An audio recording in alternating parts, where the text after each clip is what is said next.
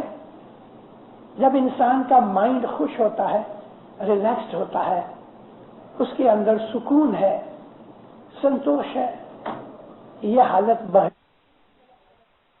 اور اگر انسان دل میں جل رہا ہے تو یہ جلاپا دوزخ کی نشانی ہے. ہمارے گنان کے اندر پیروں نے کہا ہے دوزخ گھٹ اندر کنواں اگنڈا تیاں شیطان کیرا تھام.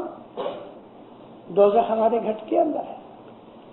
حسد، عرشا، کینہ، یہ تمام خرابیاں بدیاں انسان کے من کو جلاتی رہتی ہیں.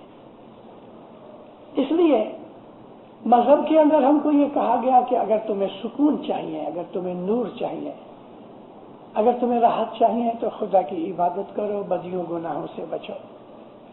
بدی کرنے والے کے دل میں کبھی سکون نہیں ہوتا. تو میں عرض کرتا تھا کہ یہ علی کی تسبیح نکالنے سے بلائیں دور ہوتی ہیں.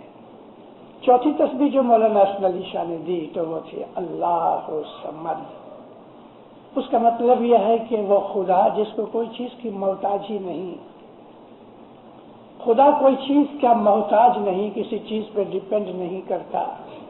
نہ اس کو بھوک ہے، نہ ترس لگتی ہے، نہ خدا کو نیند ہے، نہ خدا کو تھکاوٹ لگتی ہے، نہ وہ کسی کو جنم دیتا ہے، نہ وہ اس نے کسی سے جنم لیا ہے، کچھ بھی نہیں. وہ پروردگار نوری حالت کے اندر ہے. دنیاوی حساب کے دکھ سکھ اس کو نہیں لگتے. وہ کوئی چیز کا محتاج نہیں. ہم کو پیاس لگتی ہے تو پانی ڈھونڈتے ہیں، بھوک لگتی تو کھانا ڈھونڈتے ہیں، تھک جاتے ہیں تو ہم پلنگ ڈھونڈتے ہیں کہ سو جائیں. خدا جو ہے لا یحتاج ہے. یہ تسبیح نکالنے سے ہم خدا کے اوپر ڈیپینڈ کرتے ہیں. مطلب کہ ہم نے خدا کے اوپر بھروسہ کر دیا، اے مولا تیرے بغیر میرا کوئی نہیں، میرا سارا آدھار تو ہی ہے. تو خدا کے اوپر ہمارا بھروسہ اور یقین بڑھتا ہے. ہماری دعا میں ایک لفظ ہے توکل. سجدہ وجہی علیکا و توکلت علیکا منک قوتی وانت اسمتی یا رب العالمین. توکل کا مطلب ہے کسی چیز کے اوپر، کسی آدمی کے اوپر آسرا رکھنا. ہم بعض دفعہ کسی کو کہتے ہیں دیکھ میرا یہ کام تیرے سوا کوئی نہیں کر سکتا، مجھے تیرا ہی بھروسہ ہے. تو یہ اس کو کہتے ہیں عربی زبان میں توکل کہتے ہیں. اور خدا کے اوپر یقین اور توکل رکھنا یہ ایمان کی نشانی ہے. اللہ سمجھ سے ہمارا توکل یعنی خدا کے اوپر ہمارا بھروسہ اور توکل بڑھتا ہے. تو خدا جب دیکھتا ہے کہ اس نے سب کچھ میرے اوپر چھوڑ دیا ہے تو پھر وہ مدد بھی کرتا ہے. اب یہ 4 تسبیحاں دین اور دنیا کی بھلائی کے لیے ہیں. افریقہ کی جماعت بڑھتی گئی، ہر حالت میں آباد سکھی ہوتے گئے. ہندوستان اور افریقہ کی جماعتوں کے اندر دنیاوی حساب میں بھی بہت فرق ہو گیا، دینی حساب سے بھی بہت فرق ہو گیا. پھر 1946 میں ڈائمنڈ جوبلی جب یہ افریقہ میں ہوئی تو 350 اسماعیلی ادھر سے اسٹیمر میں بیٹھ کے جب ادھر گئے اور وہاں یہ تسبیحاں دیکھی انہوں نے صبح، تو پھر مولا کے پاس انڈیا پاکستان والوں نے عرض کی تو مولا فرمایا اچھا تم بھی نکالو. تو یہ تسبیحاں ادھر شروع ہوئی.